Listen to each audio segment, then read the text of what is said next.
Necromunda Hired Guns or Necromunda. I'm not sure. The title should be here somewhere. I thought it was going to be a warm-up for Warhammer 40k Dark Tide that's coming later this year. And we never get these type of games, right? I mean, Warhammer universe plus shooting, we never get these type of games. And now I figured that we're gonna get two of them. You know, this is gonna be a warm-up for what it is to come. So it's amazing, right? Not so much. The game starts out kind of iffy, and it's good for about 30 minutes. And then, as you kind of move along, it really starts to go down. I mean, 40 euros, and now it's discounted after about a week, probably less from its launch. Can you believe it? It already got a discount.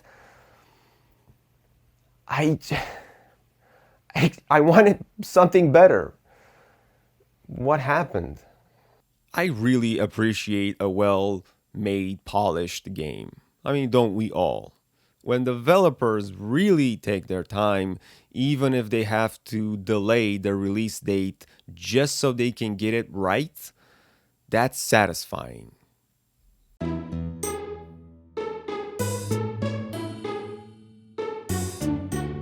Well, sometimes they never get it right, and Necromunda is one of those times.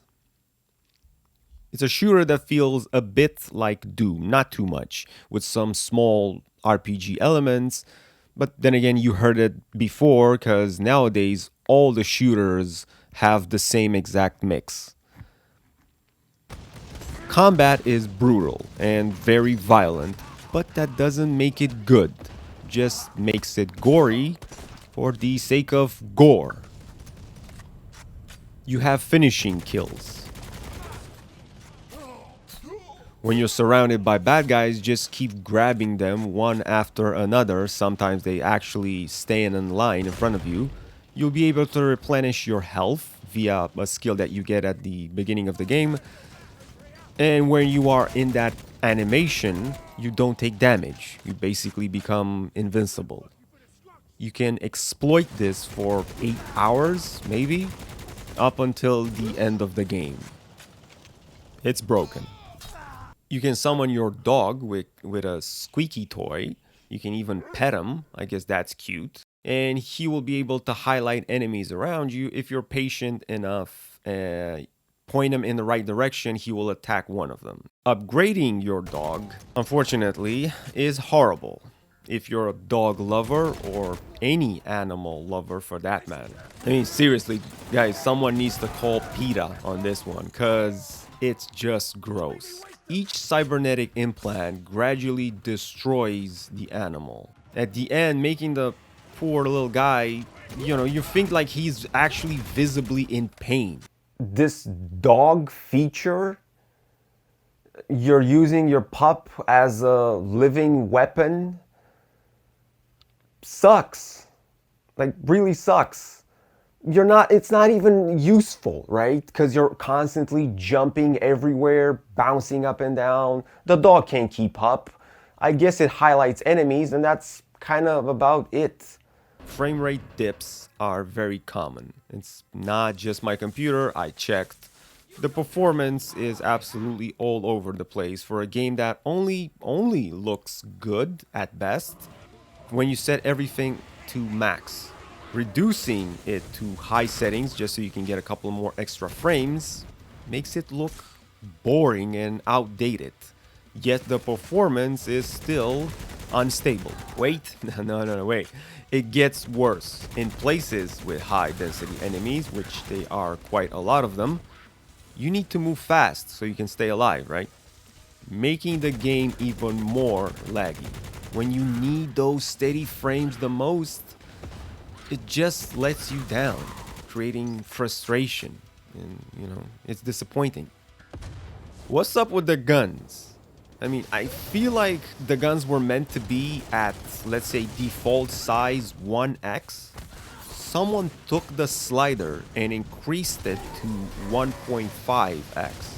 the weapons take too much space on the screen. The weapon size feels exaggerated to the point where the special weapons that are quite very big and do a lot of damage and everything blows up when you use them, you can't even see what's happening on the screen. Everything is just one big blur. Even the regular pistol, the default one, the first one that you get, feels too big in the hands of your character. I mean, why? The only good thing, because there has to be something good with this game that I can find, and I enjoyed, was the mobility. After the second mission, I believe, you acquire a grappling hook. You can double jump, you can wall run, and use the grappling hook at the same time. All adding up to eliminating enemies in mid-air if you're good enough. This sort of acrobatics, it's satisfying and fun at the same time. The only good thing I can think about this game. But it's a shooter. You can only go two ways. A, the story is absolutely amazing and then you get to shoot stuff. Or B, there is no story, but the shooting is fantastic. Like Doom. This is none of the above. It's something different and not a good different. There is no story. You couldn't care less what's happening. You get a bunch of cutscenes, not important. And then the shooting.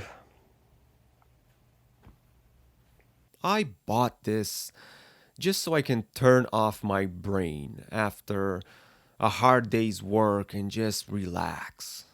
Well, after playing this and finishing it, relax is not the feeling that comes to mind when referring to Necromunda. When I got this, I figured they can't really go wrong. I mean, Space Marines plus Orcs in the awesome Warhammer 4K universe. This is a shooter. You can upgrade your weapons, you can add more skills, etc.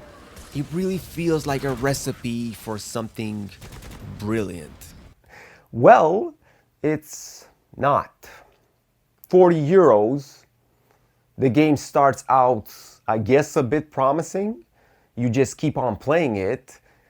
2-3 hours go by. You can't get a refund anymore. You know that this is not something fun. You're stuck. Eventually, 6 hours, maybe more, you finish it. Get a bunch of side missions that are just the old maps. You get to do them all over again because you did pay for it after all. I don't like Necromunda.